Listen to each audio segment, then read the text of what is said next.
রেজিস্ট্রারের সাথে দেখা করতে গেলে সবাইকে উনি 7 থেকে 8 ঘন্টা অপেক্ষামান রাখেন। এরপর যখন আমরা অপেক্ষা করে সিরিয়াস সেমিনারের অ্যাপ্লিকেশন ও প্রয়োজনীয় ডকুমেন্ট পেশ করি, তখন রেজিস্ট্রার জনাব ব্রিগেডিয়ার নজরুল ইসলাম সাহেব অবসরপ্রাপ্ত, উনি সরাসরি বলেন যে শায়েখ আহমদুল্লাহর সাথে শিক্ষার্থীদের ওই তোলা ছবি কথা উল্লেখ করে উনি বলেন এটা নাকি অমার্জনীয় অপরাধ এবং কিছুতেই ওই মুহূর্তে সেমিনারের পারমিশন দেওয়া হবে না, এবং বলেন বোর্ড অফ ট্রাস্টির কাছে, আমরা আগেও বলছি বোর্ড অফ ট্রাস্টি চেয়ারম্যানের কথা, বোর্ড অফ ট্রাস্টির কাছে নাকি এই ছবিটা অনেকের কাছে পৌঁছাইছে এবং তারা বিরক্ত হয়েছেন, এবং সেই বোর্ড অফ ট্রাস্টি থেকে কিছুতেই এই সেমিনারের পারমিশন দেওয়া হবে না। অর্থাৎ সুস্পষ্ট প্রতীয়মান বিউটি তৎকালীন চেয়ারম্যান আর্কিটেক্ট মাহবুবা হকের নির্দেশে এটা হতে দেওয়া হয়নি।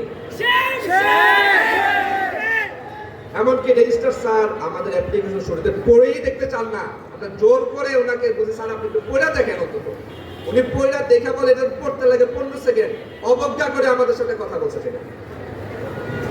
এরপরে শিক্ষার্থী অলরেডি ক্ষুব্ধ হন এবং শিক্ষার্থীদের চাপে পরবর্তীতে শিক্ষার্থী ভিসি রেজিস্ট্রার প্রক্টর ডিএসডব্লিউদের সাথে একটা মিটিং হয়। সেই মিটিংয়ে ভিসি স্যার একটু সময় নেন, বলে বাবা আমাদের একটু সময় দাও, আমরা একটা সেমিনার আয়োজন করে দেব। কিন্তু তারপরেও 2025 সালে আলটিমেটলি আর কোনো সেমিনার অনুষ্ঠিত হয়নি। তাও কিন্তু শেষ হয় নাই। এরপর দ্বিতীয় দফায় সেপ্টেম্বরের শেষ সপ্তাহে শামীম স্যারকে ভিসি স্যার আবারও তলব করেন এবং শায়েখ আহমদুল্লাহর সাথে দেখা করা ও ছবি তোলার জন্য লিখিত কৈফিয়ত দেওয়ার জন্য চাপ প্রয়োগ করেন, লিখিত কৈফিয়ত দেন। এরপরে যেটা হয় ইন্টারেস্টিংলি, ফাইনাল সেমিস্টার, এরপরে যেটা হয় দেখেন, আমি একটা কথা শুরুতে বলছি, তারা পরীক্ষা চলাকালীন সময় শামশেদ স্যারকে বারবার ডাকে যাতে কেন পোলাপাইলে যাতে এঙ্গেজ হতে না পারে। এরপরে তারা 2 নভেম্বর 2025 সালে শামশেদ স্যারকে ফাইনাল পরীক্ষা চলাকালীন সময়ে শোকজ করেন। এই কেন? শায়েখ আহমদের সাথে দেখা করা, ছবি তোলা এবং আনঅথরাইজড ইনভাইটেশন মর্মে একটা আজগুবি ও বানোয়াট অভিযোগ এনে তারা শামশেদ স্যারকে অভিযোগ করেন। এবং আমি সরাসরি বলছি, আমার কোনো ভয় নেই, আমি আল্লাহ ছাড়া কাউকে ভয় পাই না। ভিসি স্যার জনাব কামরুল হাসান স্যার এত নিম্ন মানসিকতার যে উনি লেটারের গায়ে কনফিডেন্সিয়াল সিল মেরে দেন যাতে কেউ এটা দেখতে না পারে।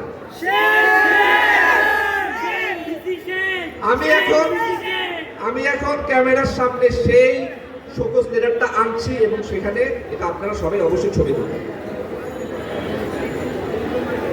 এই যে এখানে ভিসি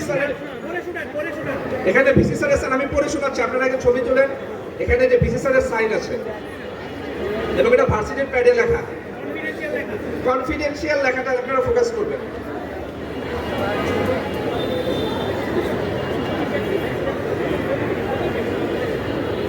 আপনারা সবাই দেখেন এটা। Dear Professor Shamshed Ahmed, recently 22 August 2025, it has come to our attention that you have participated along with the students of UAP in inviting Mr. Shaikh Ahmadullah. এটা লেখার ভাষা দেখেন, Mr. Shaikh Ahmadullah, অতটা মূর্খ এলে এভাবে লাগে, to the UAP campus to deliver a talk without prior authorization from UAP. চিন্তা করেন, আমরা কিন্তু বলছি, আমরা জাস্ট জানতে গেছি তার কাছে যে সে কি আসতে পারবে কি না বা তার কখন ফ্রি থাকে। সে তার এখানে লিখছে to deliver a talk without prior authorization from UAP. Photographs showing with you approximately 10 to 15 students wearing UAP ID have been circulating on social media. This has raised serious concern regarding the UAP, especially when it concerns a senior professors like it. That is serious concern. Shaikh Ahmadullah যে 100 কোটি টাকার ত্রাণ তহবিল দিয়েছে বন্যার সময়, তার সাথে দেখা করা নাকি serious concern. I therefore request a written clarification of your role in this matter, including the circumstances of the invitation, I shall appreciate a reply in confidence from you within 5 days of receiving this letter. 5 দিনের মধ্যে show cause লেটারে reply দিতে হবে। সেটা কখন? যখন final পরীক্ষা চলতেছে। বয়স্ক বুড়া লোকটা যে 26 পর্যন্ত পড়েছে, সে অলরেডি পরীক্ষা নিতেছে। এই পরীক্ষার মাঝখানে তাকে এইরকম ভাবে হেনস্থা করা হয়েছে। 5 দিনের মধ্যে তার শোকজ লেটারে রিপ্লাই দিতে হবে। তারপর তো thank you for your cooperation sincerely, তারপরে ভিসিট সাইন।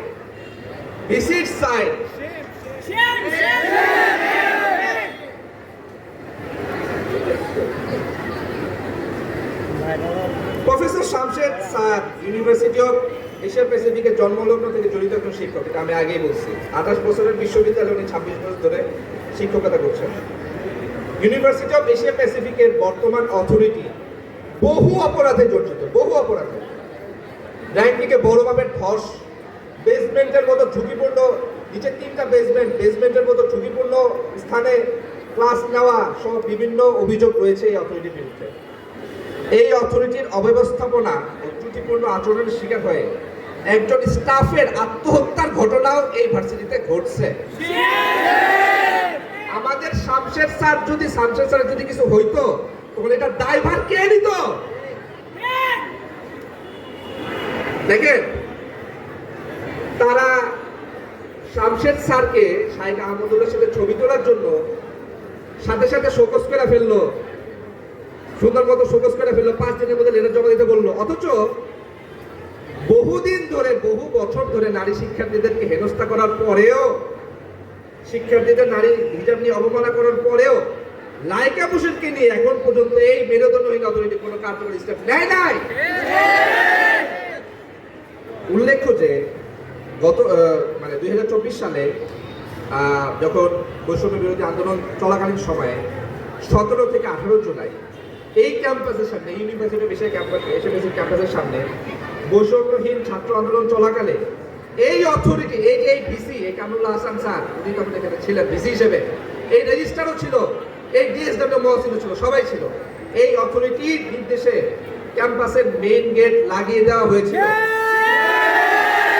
শিক্ষার্থীদেরকে ঢুকতে দেওয়া হয় নাই। শিক্ষার্থীরা আশ্রয় নিতে চাইছিল নিজেদের আপন জায়গা, নিজেদের প্রাণের ক্যাম্পাসে, কিন্তু শিক্ষার্থীদেরকে আশ্রয় দেওয়া হয় নাই। এর ফলে শিক্ষার্থীরা ধাওয়ার শিকার হয়, আহত হয়েও তারা ক্যাম্পাসে আশ্রয় নিতে পারেনি। তারা ওইদিকে পূর্ব রাজাবাড়ির দিকে পালায় যায়।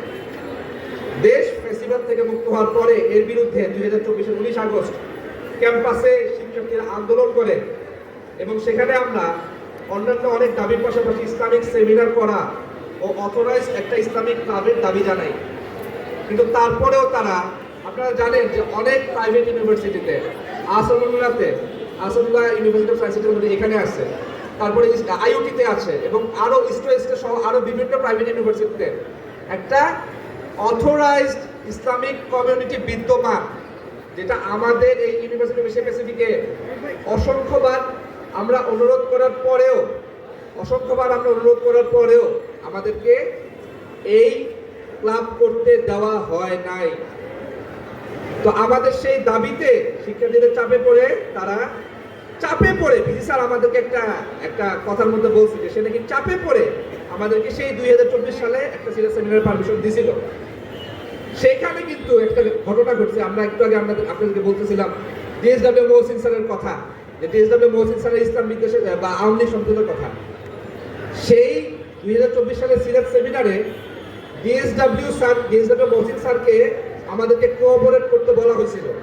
এটার এই যে অফিস অর্ডারটা আমি দেখাচ্ছি,